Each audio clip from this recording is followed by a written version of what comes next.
Esta es la clase de la presentación de la asignatura Modelos Educativos de la especialidad Gestión Educativa del grupo de segundo cuatrimestre de la Universidad Alfa Lambda, Centro de Enlace Vía Victoria. En primer lugar, a manera de conceptualización introductoria, estaremos abordando lo que es un modelo educativo. En primer lugar, es una visión resumida de teorías o enfoques pedagógicos que orientan en la forma de llevar a cabo el proceso de enseñanza-aprendizaje. Visión resumida de teorías o enfoques es muy independiente. Modelo es el conjunto de teorías o enfoques de manera específica. Para ello, los modelos educativos se estructuran de acuerdo a diferentes posturas. Las hay desde el punto de vista ontológico que se enfocan específicamente en cuestiones o interrogantes, como qué es el ser humano o para qué se educa. Alguna otra visión es la antropológica y sociológica, que se basa en algunas premisas del tipo qué tipo de sociedad y ser humano se requiere favorecer, cómo se entiende el momento cultural históricamente. Es decir, para ello se apoyan acerca del estudio sociológico del paso del hombre en la formación cognitiva. También existen los modelos de tipo axiológico. Para ello, se apoyan en la interrogante del tipo ¿qué valores están detrás de la concepción del ser humano y de sociedad que se plantean como ideales? Es decir, tiene una tendencia más marcada a los valores, a lo axiológico. También tenemos otra visión acerca de la epistemología, que se fundamenta en interrogantes de cómo se origina el conocimiento, cómo se conoce o en dónde radica el origen del conocimiento, ya que la epistemología es la ciencia que estudia el conocimiento. También, hablando de modelos educativos, es necesario hacer mención de una postura psicológica, es decir, cómo se comporta el ser humano, por qué, cómo puede modificarse su comportamiento o cómo aprende. Y muy importante, la postura pedagógica. Cómo se entiende el fenómeno educativo, qué condiciones se deben de dar para el aprendizaje y la enseñanza. Estas son algunas aristas bajo las cuales se estructuran los modelos educativos. Tenemos que van desde el ontológico, axiológico, epistemológico, psicológico y el pedagógico. Para ello, estos modelos educativos se sustentan en algunos elementos sustanciales, como lo es el marco organizativo, es decir, la manera en que se fragmentan los componentes para llevar a cabo este proceso. También el marco didáctico, ¿sí? El cómo se va a realizar ya en la práctica. El marco legal, muy importante, ya que toda actividad está supeditada a principios rectores para poder llevar a cabo esa actividad. Y hablando de educación, el marco filosófico. ¿Para qué se aprende? ¿Para qué se enseña? ¿De qué nos sirve el conocimiento? Son algunos elementos que se toman en consideración para aglutinar enfoques o teorías en un modelo educativo. En cuanto a la clasificación de los modelos educativos, tenemos diversos tipos. Van desde el tradicional, el modelo de Popham y Baker, el modelo de Ralph Tyler, Roberto Mager, Hilda Taba, ¿sí? Entre algunos otros más. También está el modelo de John Gottland, que basa su modelo en los valores como decisión primaria del currículo. Su modelo tiene 3 elementos. Estos son algunos modelos que se estarán abordando en esta asignatura de modelos educativos en esta especialidad, segundo cuatrimestre, gestión educativa. Para ello, vamos entonces a retomar lo que es el modelo pedagógico. Es la construcción teórica orientada a interpretar, diseñar y transformar la actividad educativa, fundamentada en principios científicos e ideológicos, en respuesta a una necesidad histórica completa. ¿Sí? Hacia allá va ese modelo pedagógico centrado en la forma de enseñar y de aprender principalmente. Este modelo tiene diversas implicaciones, entre ellas, elaborar un marco teórico del quehacer educativo en el que se describe qué se aprende, cómo se aprende, qué se debe aprender, cómo se concibe el aprendizaje, cómo y qué se evalúa, qué tipo de relación existe entre docente y alumno. Son elementos determinantes que deben considerarse dentro de este modelo pedagógico. Como vimos, desde el qué se aprende, cómo se evalúa y qué tipo de relación predomina entre estos dos personajes del proceso educativo, docente y alumno. En cuanto al modelo pedagógico, existe una subclasificación que va desde el modelo tradicional socialista, romántico, constructivista, conductista o desarrollista, poniendo al centro del proceso educativo a estos dos personajes de manera reiterativa o alternada, el docente o el alumno. Los elementos que son integrados en este modelo pedagógico, en primer lugar, la finalidad. ¿Para qué educar? Algunas otras ocasiones hemos propuesto la interrogante, si la sociedad influye en la educación o la educación influye en la sociedad. En este caso, estamos tomando parte de la filosofía de la educación. ¿Qué se va a hacer con el conocimiento? ¿Para qué se está educando? También es necesario considerar el currículo, el qué enseñar, qué aprender. Y va de la mano con el anterior, la finalidad de la educación.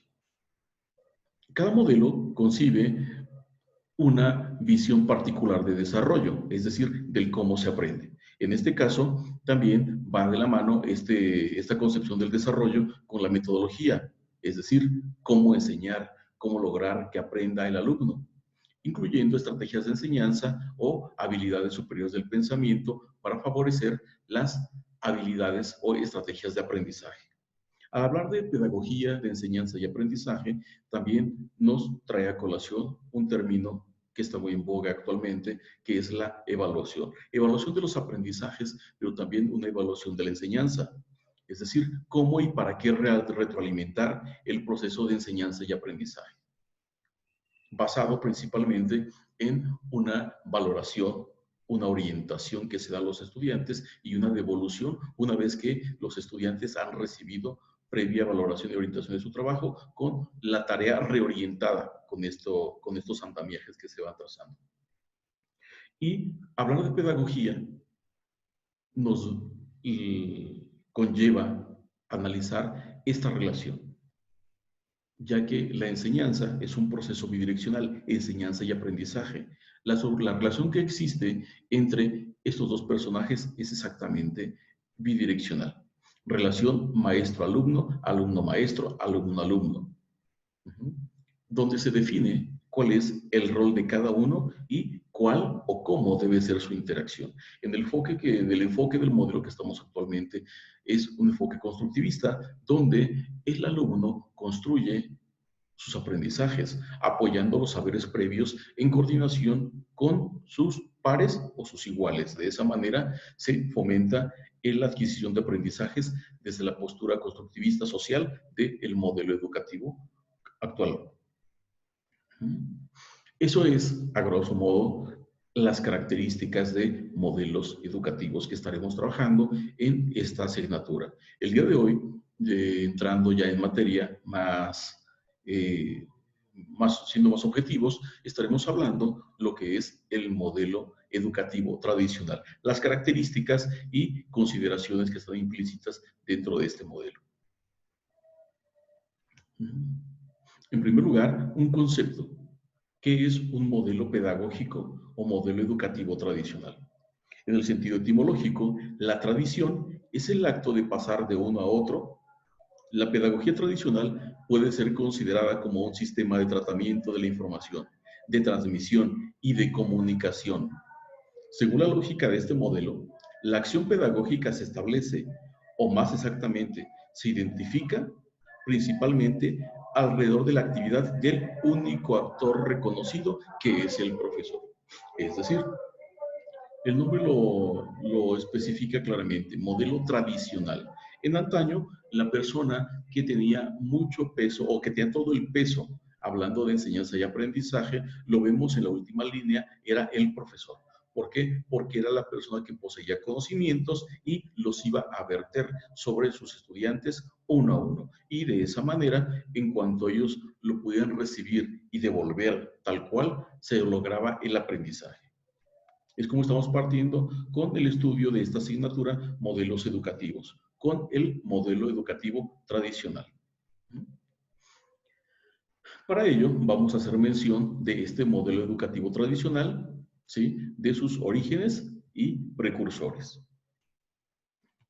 Entre los principales precursores de este modelo educativo tradicional tenemos a Platón, Comenio, Juan Amos Comenio y Herbart, asumiendo que el modelo tradicional de pedagogía se configura como una dimensión originaria y posible de acción pedagógica. Se plantea como este ha sido y es objeto de intensos debates de orden histórico, cultural y filosófico. ¿Sí? Es decir, con estos autores estamos viendo o vamos a tratar de poner de manifiesto una visión histórica, clásica, cultural de lo que era la enseñanza, al hablar de Platón y la forma en que fue evolucionando esto con un enfoque tradicional. La pedagogía escolar se halla en el cruce de modelos del pasado y del presente, es decir, se pretendía enseñar a personas de hoy con modelos o con contenidos de un ayer. La escuela es una institución que está constituida históricamente. De esta manera, los elementos de modelizaciones culturales y tradicionales no se revelan solamente pasados o en relación con el pasado. Ellos están siempre presentes bajo la forma de fundamentos, de referencias, aun si la práctica los ha adaptado en parte a las exigencias psicosociales de hoy en día. Es decir, seguimos repitiendo una forma de aprendizaje, ya sea porque tenemos comprobada su funcionalidad o bien porque no tenemos otro referente más inmediato y terminamos repitiendo patrones aprendidos previamente de enseñanza y de aprendizaje. Eso dejando de lado, dice acá, las exigencias psicosociales de hoy en día. Y tenemos hoy en día, pleno siglo XXI, maestros del siglo XX enseñando contenidos del siglo XIX, más o menos, a estudiantes de este siglo, siglo XXI, donde están muy marcadas brechas generacionales, tecnológicas y, muy importante, metodologías de enseñanza y estrategias de aprendizaje. Continuamos hablando con las características del modelo tradicional. Es cualquiera que sea su época, una configuración identificadora, una dimensión posible de toda acción pedagógica. Ha sido y es siempre el centro de una reflexión crítica sobre los principios y los modos de actuar que se ubican en relación con lo tradicional, es decir, la forma en que se enseñaba desde mucho tiempo atrás. ¿Sí? Si bien nos demanda una reflexión, dice acá, sobre los principios y los modos de actuar, hoy en día se sigue repitiendo esa metodología, decía hace un momento, porque se ha comprobado la eficacia o porque no se conoce alguna otra, pudiera ser. Con el término tradicional se trata de identificar una época que se distingue por la presencia de tres polos característicos. ¿Cuáles son estos tres polos que se hace mención? En primer lugar, el conjunto de modos de actuar en pedagogía producto de una tradición. Reitera la idea anterior. Vamos repitiendo patrones de conducta y si nosotros, agentes de transformación social o gestores educativos, como es que van a ser conceptualizados ustedes, estudiantes jóvenes de la especialidad de gestión educativa, continuamos repitiendo, decía hace un rato, un patrón de aprendizaje, ¿sí? Que en su momento fue lo único que conocimos nosotros. Al desconocer algunos otros modelos educativos, nos acercamos a algo que ya tenemos probado, ¿sí? No por seguir haciendo cosmogónica una forma de enseñanza. Bien, puede ser porque tenemos probada la eficacia o por la apatía a implementar una nueva didáctica. Segundo, la referencia cultural y humanista al pasado. Es decir, maestros que fueron formados con cierta didáctica desconocen algunos otros modelos o los conocen desde un punto de vista teórico solamente y se va aludiendo precisamente a esa cultura, a esa tradición, donde una persona es la que sabe y los demás son los que escuchan. Tercero y último, el proceso formal de transmisión y tradición. donde los estudiantes se asume que tienen un aprendizaje cuando estos son capaces de repetir memorísticamente casi los aprendizajes propuestos por el profesor. Características de una escuela tradicional. Hoy en día sigue perdurando. Pudiera parecer arcaico o antagónico o arbitrario incluso, pero se siguen repitiendo en algunos centros escolares del área urbana inclusive estas metodologías que tienen tintes característicos de la escuela tradicional. Sí, es importante tomar en cuenta lo siguiente, jóvenes. La escuela es la principal fuente de información, así como de transformación cultural e ideológica de las masas, respondiendo a los intereses de la burguesía como clase dominante. La adquisición de conocimiento se realiza en la institución escolar. Aunque la educación es masiva, se le concede a la escuela la responsabilidad como institución social de educar a todas las capas sociales y los objetivos que persigue el Estado. Dejando de lado algunas palabras que se presenten en esta diapositiva, jóvenes, sí podemos reconocer algo importante. La escuela es la institución donde se llevaba a cabo una enseñanza formal. Y digo, se llevaba a cabo una enseñanza formal hasta antes del 20 de marzo, porque a partir de esa fecha pasamos a una modalidad híbrida de enseñanza y no solamente es la escuela la que brinda conocimientos. Ahora, se han adaptado bien algunas áreas de las casas de todos ustedes o de cada uno de ustedes para brindar precisamente esa actividad de instrucción o de enseñanza, ya sea para ustedes en este momento, ¿sí? No están recibiendo enseñanza formal, pero no en un plano cerrado. En un plano virtual es donde nos estamos enlazando y llevando a cabo esta enseñanza. Acá nos dice que la escuela era la principal institución escolar que brindaba conocimientos. Es importante reconocer que en esta nueva normalidad ha cambiado y no solamente es la escuela donde se brindan conocimientos o se construyen aprendizajes. El origen, es muy importante hablar de los orígenes de este modelo educativo tradicional. La escuela tradicional aparece en el siglo XVII en Europa como expresión de modernidad. Encuentra su concreción en los siglos XVIII y XIX con el surgimiento de la escuela pública en Europa y América Latina, con el éxito de las revoluciones republicanas de doctrinas políticos sociales del liberalismo. ¿Sí? Aquí, jóvenes, es muy importante reconocer que si bien ha tenido algunas características específicas, el continente americano, por último en ser poblado, también todo lo que nos iba llegando a nosotros desde aquel entonces ya tenía más tiempo de germinación en Europa, en Asia, ¿sí? Entonces, cuando llega esta situación de conquista en México, allá del 1521, siglo XVI, en los albores del siglo XVI, y se empieza a gestar esta transformación social, estábamos supeditados precisamente a esa conversión cultural de extranjeros en México, que fueron los españoles. Ellos trajeron muchas cosas buenas a México, al pueblo mexicano, pero también trajeron consigo esa forma de didáctica, ¿sí? Que ya había germinado anteriormente en Italia o en otros países, donde ya tenía inclusive escuelas, universidades para la burguesía, como decía la anterior diapositiva. El objetivo de la escuela tradicional es que el alumno, quien es el único receptor, o quien era desde esta óptica de la escuela tradicional, es el único receptor, aprenda con la forma de enseñar del profesor, quien en este caso es la única fuente de sabiduría, el único emisor.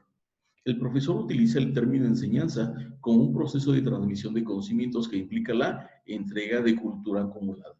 Desde esta óptica, jóvenes, imaginen que el profesor llega al aula con un cúmulo de conocimientos en una jarra, como quieran verlo, y los estudiantes tienen un vaso sobre el cual el maestro va a verter esos conocimientos. ¿sí?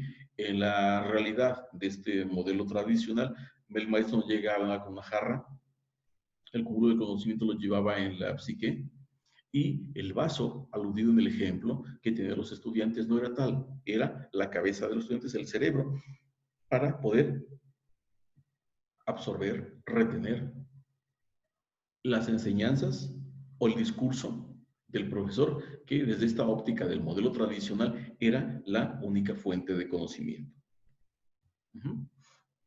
Hablar de los roles del docente y del alumno pudiera ser algo reiterativo, como lo hemos estado comentando, ¿sí? ¿Quién era el que hablaba? ¿Quién era el que enseñaba? ¿Quién era el que estaba quieto? ¿Quién era el que aprendía? Las respuestas las tiene frente a ustedes, el docente y el alumno.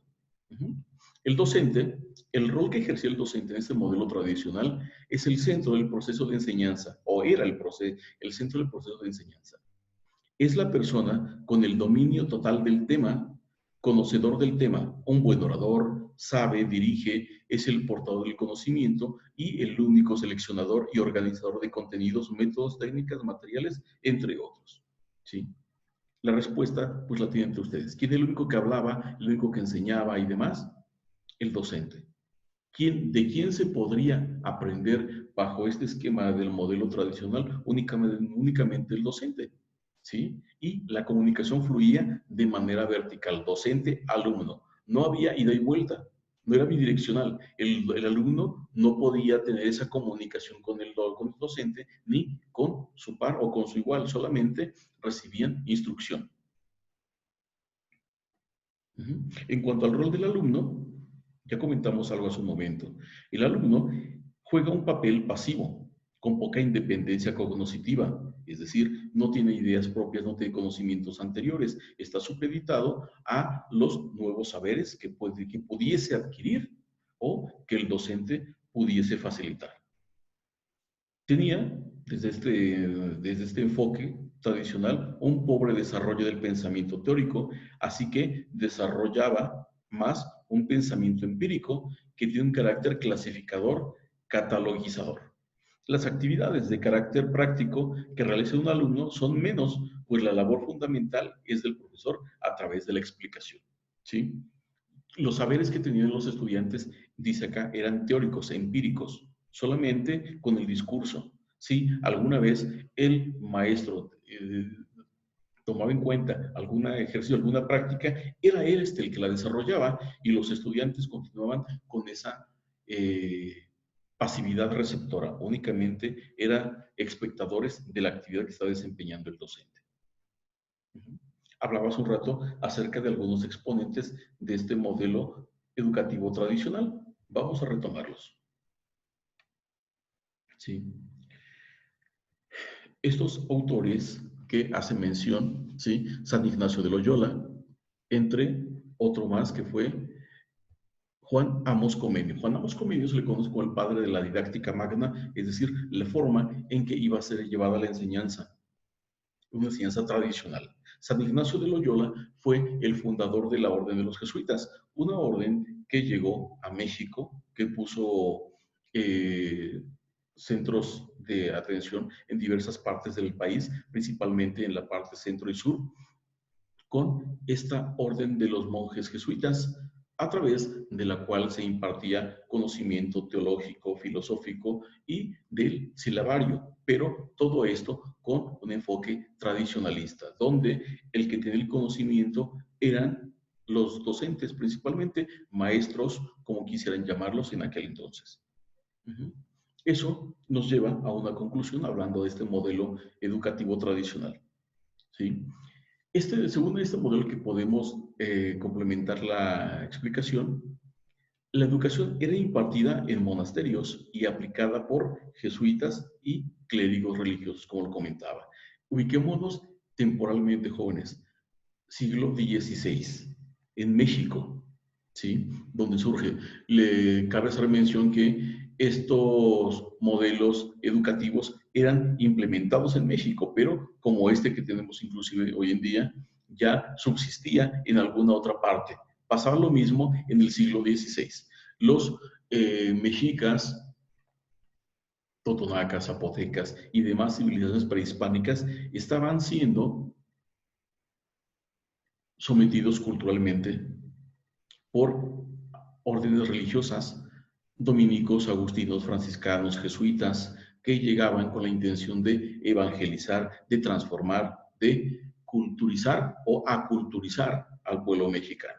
¿Sí?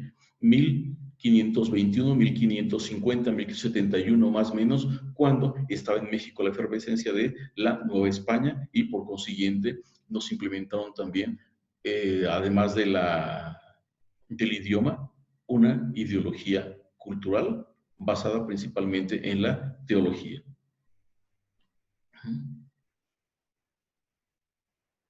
Sí. Esta enseñanza tradicionalista se hacía una aplicación de la retórica, es decir, de una visión teológica donde el idioma que se enseñaba principalmente era el latín y bajo esta óptica, modelo educativo tradicional, se piensa que el alumno no tiene voluntad propia y el profesor es un modelo a seguir.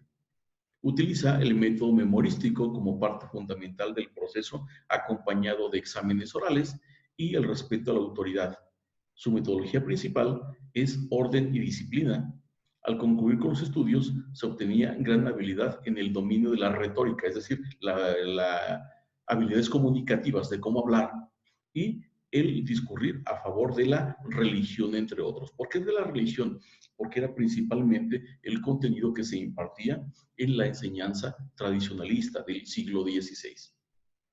Es lo que aprendían los estudiantes, aprender a discursear, ¿sí? Desde un punto de vista empírico, desde un punto de vista retórico solamente.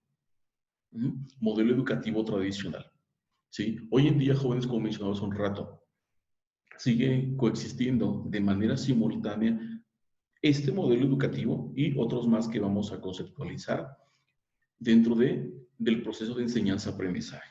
¿Sí? Ustedes mismos hagan un ejercicio de introspección y recuerden cuál de sus maestros, inclusive de la universidad, de la preparatoria, llegaba y daba su clase únicamente, les hacía preguntas acerca de la temática y si respondían acertadamente por lo que él había dicho, daba la clase por vista y con la idea de que ustedes habían aprendido. Modelo educativo tradicional.